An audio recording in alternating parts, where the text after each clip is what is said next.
ওসমান হাদির হত্যা চেষ্টার ঘটনার প্রতিবাদে আয়োজিত সমাবেশে জনাব হাসনাত আবদুল্লাহ, এনসিপির গুরুত্বপূর্ণ নেতা, তার একটা বক্তব্য নিয়ে বেশ আলোচনা সমালোচনা চলছে। তিনি ভারতের সেভেন সিস্টার্সকে বিচ্ছিন্ন করে ফেলার হুমকি দিয়েছেন। এটাই আমার মূল আলোচনার জায়গা। তার আগে জনাব মাহফুজ আলম, সদ্য পদত্যাগকৃত উপদেষ্টা, তার একটা মন্তব্য নিয়ে আমি আসলে একটু কথা বলতে চাই। আসলে আমাদের এই আলাপটা করতে হবে, আমরা এই ধরনের সমাবেশে কতটুকু বলতে পারি, আমাদের কি কোনো রেড লাইন আছে সেই ব্যাপারটা নিয়ে। যারা মাহফুজ আলম বলছেন আমাদের গায়ে হাত দেওয়া যাবে না, একটা লাশ পড়লে আমরা কিন্তু লাশ নেব, অত সুশীলতা করে লাভ নেই, কারণ অনেক ধৈর্য ধরা হয়েছে। এটা নিয়ে আগে একটু কথা বলি। তিনি যখন বলছেন এই ধরনের ক্ষুব্ধতার কথা, ক্ষুব্ধতার যৌক্তিক কারণ আছে, এটা আমরা যে কেউ মনে করি, আমরা প্রত্যেকে ক্ষুব্ধ। দুঃখ যেমন আছে, কষ্ট যেমন আছে, তেমনি একই সাথে আমাদের ক্রোধ আছে, ক্ষুব্ধতা আছে। ওসমান হাদিকে হত্যা চেষ্টা নিয়ে আমাদের মধ্যে এই ধরনের অনুভূতি তৈরি হয়েছে। সো মাহফুজ আলম যেভাবে বলছেন যে সুশীলতা অনেক হয়েছে, তার মানে হলো এই রকম যে এখানে যেহেতু একটা হত্যা হয়েছে, আমরা লাশ পেয়েছে, আমরা আরও লাশ নেব।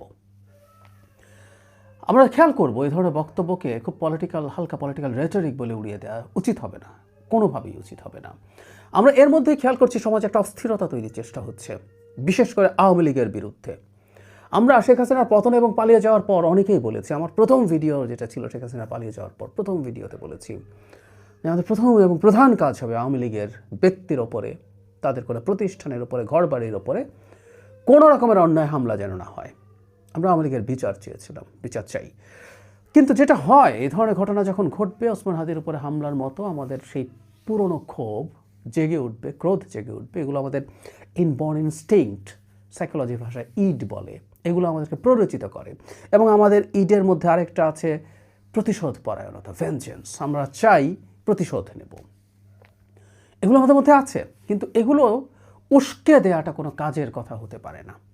এইরকম একটা টার্বিউলেন্ট টাইমে, একটা ভলেটাইল টাইমে, এত অস্থির একটা সময়, এই সময়টা একেবারেই উচিত না। এবং এটা যদি আমরা এভাবে রেসপন্ড করি, এটা আদতে যারা এই অস্থিরতা তৈরি করতে চেয়েছেন ওসমান হাদিকে হত্যা করার মাধ্যমে, তারা এখন পর্যন্ত সফল হয়েছেন বললে যাবে না, কারণ হাদি এখনও বেঁচে আছেন। খুব কম সম্ভাবনা, খুবই নগণ্য সম্ভাবনা তার ফিরে আসার, কিন্তু উনি এখনও বেঁচে আছেন টেকনিক্যালি। কিন্তু তারপরও এই চেষ্টাটা তারা এই কারণে করেছে, হত্যা করে ফেলার কারণ এই ধরনের প্রেক্ষাপট যেন তৈরি হয়। সো যারা মাহফুজ আলমের এই বক্তব্যটাও আমি নিন্দা জানাই। এই ধরনের প্রেক্ষাপটে এই ধরনের আলাপ কোনো দিনও কোনোভাবে হতে পারে না। এই যে সুশীল, মানে যারাই এই সমাজে ন্যায় নীতির কথা বলবেন, আইনের কথা বলবেন, যে বর্তমান বাংলাদেশ অন্তত শেখ হাসিনার বাংলাদেশ হবে না, এখানে আমরা অপরাধীদেরকে রাষ্ট্রীয়ভাবে, প্রতিষ্ঠানের মাধ্যমে, আইনের মাধ্যমে, বিচারের মাধ্যমে শাস্তি দেব, এটা বলা আমার এই সুশীল ট্যাগ। মানে আমি এখন পাল্টা খুন যদি করে না ফেলি, ও সুশীল, এটা বিদ্রুপ, ব্যঙ্গ, ও ভারতের দালাল, ও আওয়ামী লীগের দালাল, ও হাদিদেরকে হত্যাযোগ্য করে তোলার জন্য চেষ্টা করে, বা তার বক্তব্য, তার অবস্থান সেটা করে, এই ধরনের নানান ট্যাগ দিয়ে পাল্টা ঝুঁকি তৈরির চেষ্টা আছে। এগুলো গর্হিত অন্যায়, চরম ভুল হচ্ছে বলে মনে করি। এবার হাসনাত আবদুল্লাহর বক্তব্যটা নিয়ে, যেটা নিয়ে প্রচুর কথাবার্তা হচ্ছে, তিনি বলছেন এভাবে, মানে বাংলাদেশের লোকজন যেহেতু ওখানে পালিয়ে গেছে, এই তথ্যটা আমাদের কাছে ছিল, জনাব ওসমান হাদির হত্যাকারীরা ভারতে গেছেন, হাসিনা তার সাঙ্গপাঙ্গ দলবল নিয়ে তো আছেনই।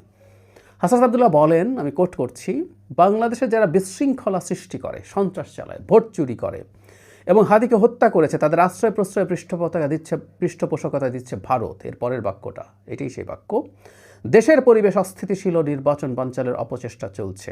খেয়াল করি, তারপর বলছেন, যারা বাংলাদেশের সার্বভৌমত্ব, ভোটাধিকার ও মানবাধিকারকে বিশ্বাস করে না, তাদেরকে আশ্রয় দিলে আমরাও বাংলাদেশে ভারতের বিচ্ছিন্নতাবাদীদের আশ্রয় দিয়ে সেভেন সিস্টার্স আলাদা করে দেব। 5 আগস্ট পরবর্তী সময় এই সেভেন সিস্টার্স আলাদা করে দেবটে ওই আলাপটা প্রচুর হয়েছে। আমার মনে আছে যখন অগাস্টে শেখ হাসিনা পতনের পর একটা বিশাল বন্যা হয়েছিল ভারতের পানি ছেড়ে দেওয়ার কারণে, তখন এমন স্লোগান আমি নিজ কানে ঢাকা ইউনিভার্সিটিতে শুনেছি, বন্যায় যদি মানুষ মরে সেভেন সিস্টার্স থাকবে না রে, এই ধরনের স্লোগান হয়েছে। এটার ভিডিও প্রচুর ছড়িয়ে পড়েছে। মানে সেভেন সিস্টার্স আলাদা আলাদা করে দেবো, ভারতকে আমরা হুমকি দিচ্ছি এই ধরনের ভাষায়। পারি কি দিতে? দেয়া ঠিক হবে কি? যেন হাসনাত আবদুল্লার জায়গা থেকে ঠিক হবে। এই মুহূর্তে বাংলাদেশে এনসিপিকে আমরা তৃতীয় প্রধান দল হিসেবে ধরছি। আমরা জানি না আসলে তাদের জনসমর্থন কেমন, এই নির্বাচনে অনেকটা বোঝা যাবে, কিন্তু যেহেতু খুবই গুরুত্বপূর্ণ মুখ, জনাব হাসনাত আবদুল্লাহ নিজেও সেরকম একজন এই গণ অভ্যুত্থানের গুরুত্বপূর্ণ মুখ, তাদেরকে আমরা মূল্য দিই, মূল্যায়ন করি, সমাজেই মূল্যায়ন আছে, এটা ফ্যাক্ট। তাদের আগের যে সোশ্যাল ক্যাপিটাল তৈরি হয়েছিল সেই আন্দোলনের পর, সাফল্যের পর, এই গণ অভ্যুত্থানের পর, সেটা অনেকখানি কমে গেছে নানা কারণে, আমি সেই আলোচনায় যাচ্ছি না, কিন্তু তারপরও তারা গুরুত্বপূর্ণ এবং সেই দলেরই অত্যন্ত গুরুত্বপূর্ণ একজন সদস্য তিনি। মানে দেশকে যে দুটো জোনে ভাগ করা হয়েছে, আমি কনফিউজড, উত্তর বা দক্ষিণ, কোনো একটা অঞ্চলের মুখ্য সংগঠক তিনি, অত্যন্ত গুরুত্বপূর্ণ একটা পদে তিনি আছেন। হাসনাত আবদুল্লাহ তাহলে বলছেন যে তিনি বাংলাদেশের মাটিতে ভারতের বিচ্ছিন্নতাবাদীদেরকে আশ্রয় দিয়ে সেভেন সিস্টার্সকে বিচ্ছিন্ন করে দেবেন। যুক্তি তিনি যেটা দিচ্ছেন এটাকে অ্যাপারেন্টলি যৌক্তিক মনে হয়, কারণ শেখ হাসিনা তো আসলে ওখানে বসে বাংলাদেশকে আনস্টেবল করার চেষ্টা করছে, কোনো সন্দেহ নেই, প্রকাশ্য হুমকি দিচ্ছেন, ওকে খুন করে ফেলতে হবে ধরনের কথাও বলছেন, তার লোকজন বলছে তিনি সায় দিচ্ছেন, দেখে নিতে হবে, তালিকা করে রাখছেন, ইত্যাদি ইত্যাদি, সমন্বয়কদের বিরুদ্ধে কথা বলছেন, সেই তালিকায় নিশ্চিতভাবেই হাসনাত আবদুল্লাহ আছেন। এত কিছুর পরও কি ভারতকে এই হুমকিটা আমরা দিতে পারি? দেওয়া উচিত হবে। একটা কথা মাথায় রাখতে হয়, আমরা রাষ্ট্র হিসাবে যখন আরেক রাষ্ট্রের সাথে আলোচনা করি, আমরা প্রকাশ্যে অন্তত তার টেরিটোরিয়াল ইন্টিগ্রিটি নিয়ে কথা বলতে পারি না। এটা ভয়ঙ্কর ব্যাপার, এটা খুবই বেসিক ব্যাপার। এখন প্রশ্ন আসতে পারে, ভারতের কেউ কি বলে নাই? ভারতের কেউ কেউ কখনো কখনো বলার চেষ্টা করেছে। ধরুন অখণ্ড ভারত যে মানচিত্র তারা তাদের নতুন পার্লামেন্টে দিয়েছে, এটা বাংলাদেশের টেরিটোরিয়াল ইন্টিগ্রিটিকে পুরোপুরি অস্বীকার করা হয়েছে। এটা আরএসএসের স্বপ্নও আছে, এটা নিয়ে কোনো লুকোছাপাও তাদের নেই। আমরা এটা প্রতিবাদ করব। ভারতের কেউ কেউ বিজেপির কোনো কোনো নেতাকে এই ধরনের ইন্টিগ্রিটি নিয়ে প্রশ্ন করতে দেখা গেছে, কিন্তু সবচেয়ে জরুরি কথা হলো সেটা প্রতিবাদ করা আর আমরা পাল্টা এটা করব বলে হুমকি দেওয়া ঠিক হচ্ছে কিনা। একটা কথা মনে রাখি, আমরা প্রায় বলা দরকার আমাদের, যেমন ভারতের ওই লোকগুলো এই বক্তব্য দেওয়ার মাধ্যমে আমাদের কাছে ঘৃণিত হয়ে ওঠে, ঠিক তেমনিভাবে ভারতের জনগণও এই ধরনের বক্তব্য শুনে আমাদের প্রতি ক্ষুব্ধ হতে পারে, খুবই সম্ভাবনা আছে। মনে রাখবো, আমরা ভারত রাষ্ট্রকে, ভারতের জনগণকে আমরা আসলে শত্রু ভাবনা করতে চাই না।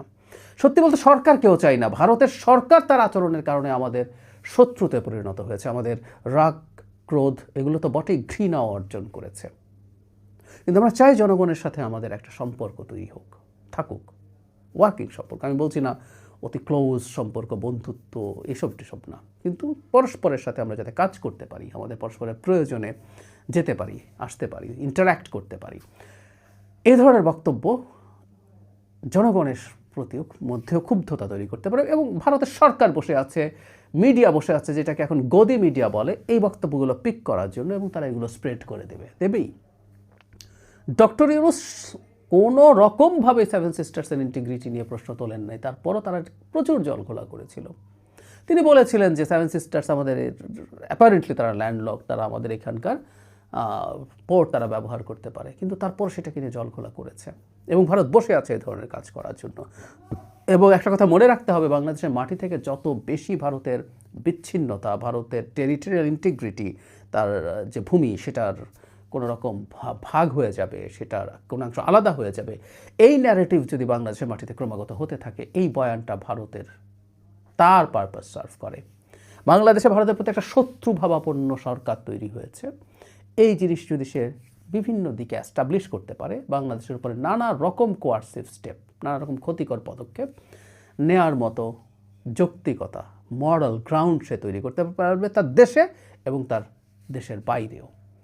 অত্যন্ত অত্যন্ত ভুল বক্তব্য যেন হাসনাত আবদুল্লাহর। আমরা ভারতের সব কিছুর পরও বাংলাদেশের এখন এবং ভবিষ্যতের প্রত্যেকটা রাজনৈতিক দল যারাই ক্ষমতায় আসবে, তাদের এই একটা জিনিস দ্ব্যর্থহীন ভাষায় নিশ্চিত করতে হবে যে ভারতের টেরিটোরিয়াল ইন্টিগ্রিটি নিয়ে কেউ কখনো কিছু করবে না। একসময় বাংলাদেশের মাটি থেকে এগুলো হয়েছে বলে অভিযোগ ছিল, কিন্তু ভারতকে এই আশ্বস্ত করতে হবে। আমাদের মনে রাখতে হবে, এত বড় একটা সুপার পাওয়ারের পাশে বসে তার যদি যে অংশটা নিয়ে, তার তো এটা আসলে খুবই স্ট্র্যাটেজিকলি সমস্যার জায়গা আছে, তার স্ট্র্যাটেজিক একটা চোখ পয়েন্ট আছে। আমরা এখন সবাই চিনি এটা শিলিগুড়ি করিডোর, যেটাকে চিকেন স্নেক বলে আমরা সহজে বুঝি। সেটা এই দুর্বলতার কারণে যদি সে ক্রমাগত হুমকির মধ্যে থাকে, সে বাংলাদেশের উপরে যে কোনো রকম কিছু করার জন্য ছাপিয়ে পড়তে পারে। আমি বলছি না তাতে খুব সফল হবে, এখনই সে এটা করবে, কিন্তু কখনো না কখনো তার এই ধরনের প্রেক্ষাপট তৈরি করার চেষ্টা করতে পারে। জনাব হাসনাত আবদুল্লাহকে সংযত হতে হবে, জনাব মাহফুজ আলমকে সংযত হতে হবে। একটা কথা মনে রাখতে হবে যে রাজনীতির মাঠে দাঁড়িয়ে জনসভায় আমি পলিটিক্যাল রেটরিক বলে সব কিছুকে জায়েজ করে ফেলতে পারি না, এটা উচিত হয় না। বরং এই ধরনের বক্তব্য থেকেই ঘৃণা ছড়াতে থাকে, এই ধরনের বক্তব্য থেকেই সমাজে অস্থিরতা স্প্রেড করে। ভারতে এগুলো আমরা ভুরি ভুরি দেখেছি জনসভায় যখন এই ধরনের বক্তব্য দেওয়া হয়েছে। সুতরাং একটা রেড লাইন থাকা উচিত বলে মনে করি। আমার ক্ষোভ, রাগ, ঘৃণা থাকার যৌক্তিক কারণ আছে, কিন্তু দায়িত্বশীল জায়গায় থেকে দায়িত্বশীল কথা বলা খুবই জরুরি।